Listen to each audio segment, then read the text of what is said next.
Please establish a strong argument for the doctrine of investigative judgment from the Bible only. There are many people that say that the Adventists have it wrong when they talk about an investigative judgment. The words investigative judgment do not appear in the Bible.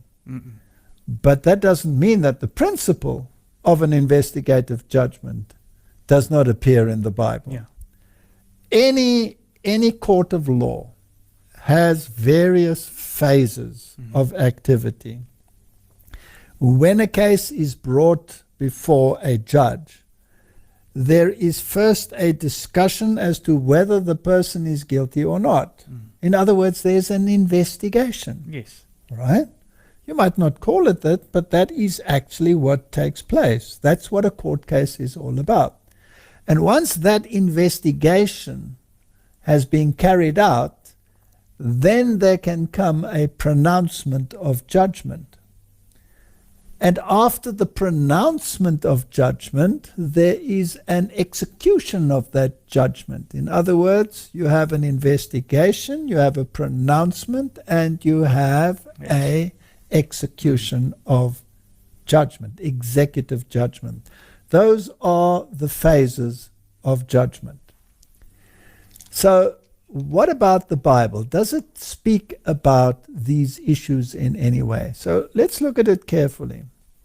Firstly, there is a judgment in the Bible. We know that. You can find it in the New Testament, you can find it in the Old Testament, and it's very consistent.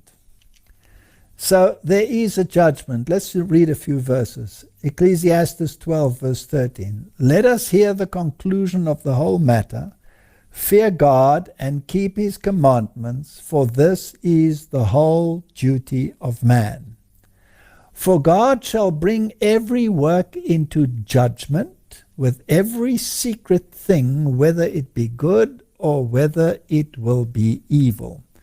So there will be a judgment, right? Definitely. And who is the one who's doing the judging here? God. God. Secondly, the judgment is for all men. Romans 14 verse 10. But why dost thou judge thy brother? Or why dost thou set at naught thy brother? For we shall all stand before the judgment seat of Christ. All judgment has been handed over to Christ. Yeah. In a very interesting sense, Christ himself is also being judged. Yeah.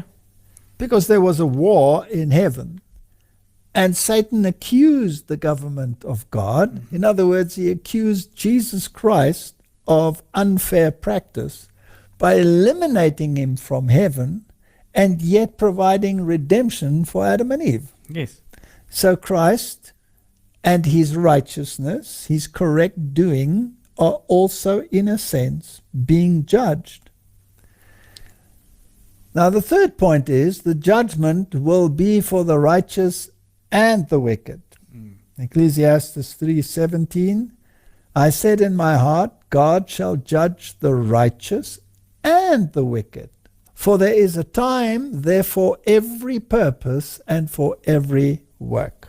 So there will be the righteous and there will be the wicked. Jesus refers to the sheep and the goats, the good fish and the bad fish, that there will be a separation.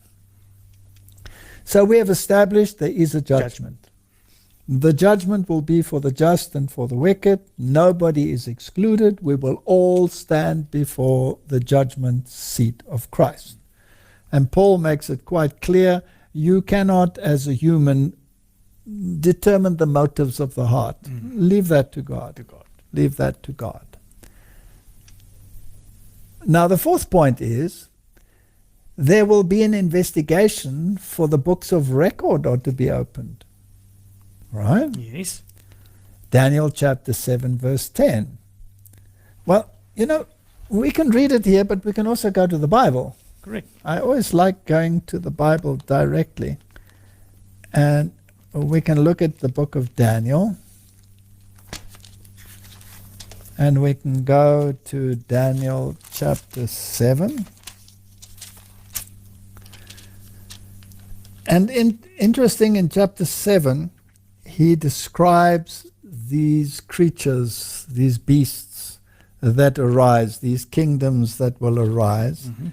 And from verse 9, we have a new paragraph. And it says, I beheld till thrones were cast down, and the Ancient of Days did sit, whose garment was white as snow, and the hair of his head like the pure wool.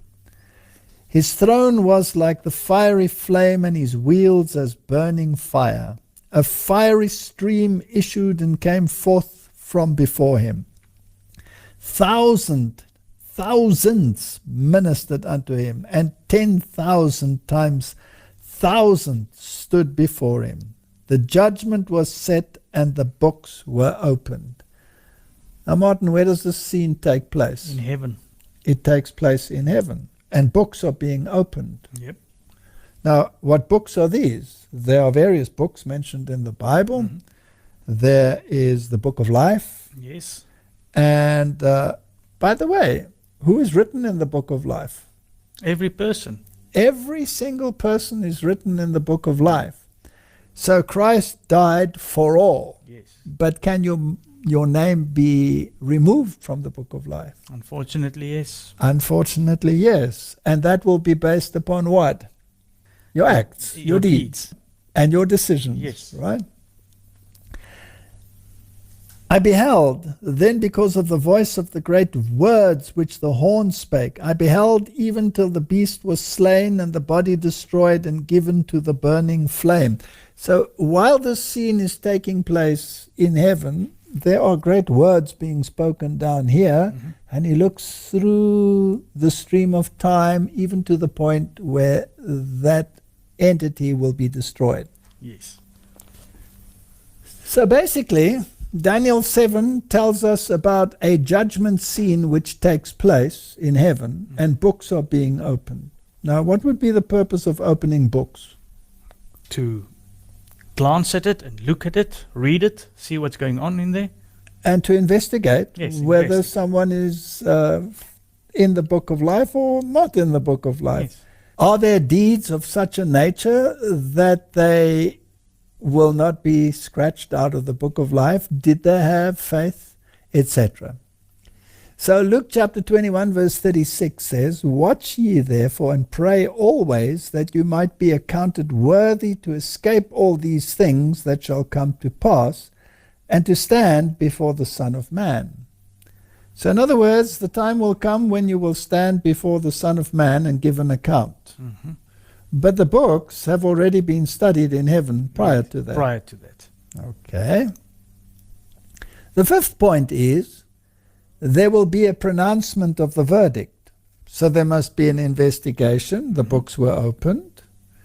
And take care of how you live your life, because eventually you will confront Christ himself, and you will be confronted with whatever has been determined from that investigation. And then there will be a pronouncement of verdict. And some people will say, when they hear the verdict, but Lord, Lord, didn't we do all these wonderful things In your name. in your name? And he will say, depart from me. And then there's an interesting word there, ye that practice anomia, Mm-hmm. against the law of God. And we must not forget that. So Revelation 22 verse 11 says, He that is unjust, let him be unjust still. And he which is filthy, let him be filthy still. And he that is righteous, let him be righteous still. And he that is holy, let him be holy still. In other words, when that investigation has come to an end for all of humanity, Yes. then God initiates the cutoff point. And he says, from now on, those that were unjust, let them be unjust still. Those that were righteous, let them be righteous still. And if you are holy, you will remain holy. If you are unholy, you will remain unholy. In other words, probation is closed.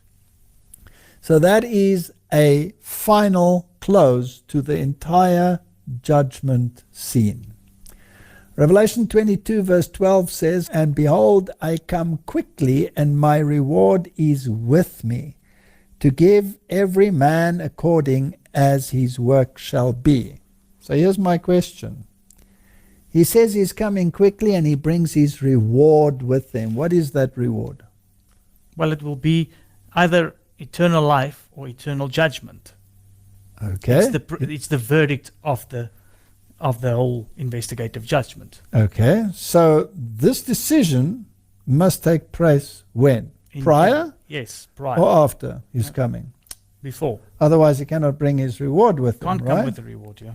So obviously there is this investigation and the pronouncement of the close of probation, and then when he comes, his reward will be with him. Now, in the resurrection, is there more than one resurrection? Yes. Yes, you have the resurrection of the just, and the rest of the dead did not wake up, right? That says the Bible. And they remained in the graves how long? 1,000 years. 1,000 years. So only if you are part of the first resurrection are you part of the resurrection of the redeemed. If you're part of the second resurrection, then that is very bad news. It means that you are eternally lost. The sixth point is there will be an executive judgment. So we've gone through the phases. Revelation 20 verse 11 says, "And I saw a great white throne and him that sat on it, from whose face the earth and the heavens fled away, and there was found no place for them. And whosoever was not found written in the book of life was cast into the lake of fire." Now, this is after the millennium. This is the second resurrection. Yes. So here you have this great white throne. The dead, the unrighteous dead, are raised and they face the consequences of their actions. And if they were not found written in the book, they were cast into the lake of fire. Now, verse 14 had defined that lake of fire. And if we read verse 14, it says, "And death and hell were cast into the lake of fire. This is the second death." Yes. So that is the final destruction of the wicked, the second death from which there is no resurrection. The seventh point we would like to mention is there will be a clearing of the righteous. You have to be cleared of your transgression, because all have sinned and fall short of the glory of God. So Hebrews 12 verse 23 tells us, "To the general assembly and church of the firstborn, which are written in heaven, and to God, the judge of all, and to the spirits of just men made perfect." So he's referring to the church, and he said, here are individuals that are no longer unrighteous, but have now been declared righteous. Now we have to be very careful how we study this. So point 8 that we want to mention is there will be an accounting worthy of the righteous before the second coming of Christ. It must take place before the second coming of Christ, because otherwise there couldn't be a reward and a resurrection of the just, because they must have been declared just, right? Otherwise, you would have had to bring up all and then declare it, and the rest would have to die. Correct, and that's not how it happens. No. There's only a resurrection of those that died in Christ, and they are accounted worthy. It's important that we study this carefully. Now, Luke chapter 20 from verse 34 onwards says, "And Jesus answering said unto them, The children of this world marry and are given in marriage. But they which shall be accounted worthy to obtain that world and the resurrection from the dead, neither marry nor are given in marriage." Now, we're not using this verse to talk about marriage and what marriage will be like in heaven. It's simply about being accounted worthy to obtain that world and the resurrection from the dead. So they must have been accounted worthy. Yes. Now, what does that mean? That means it must have been a study to see if you are worthy. Yes, there must have been an investigation to see if you are worthy. So this accounting worthy, verse 36 says, "Watch ye therefore and pray always, that you may be accounted worthy to escape all these things that shall come to pass, and to stand before the Son of Man." In the investigation, you have to be accounted worthy. Otherwise, you cannot be part of the first resurrection. Correct. So let's look at this word, accounted worthy. What is it in the Bible? The word is kataxiou. And this is the concordance, Strong's, to deem entirely deserving, to count worthy. Now, according to Moulton and Milligan, this Greek word does not mean to make worthy, but to count worthy. And here is again a difference between Catholicism and Protestantism. Catholicism teaches that you are made worthy. Protestant teaching is that you are counted worthy. In other words, it is the imputed and imparted righteousness which you appropriate by faith, which makes you counted as worthy. So the gift is always a gift from the giver and not something that you eventually attain. It is an imputed and imparted alien righteousness, so that no man can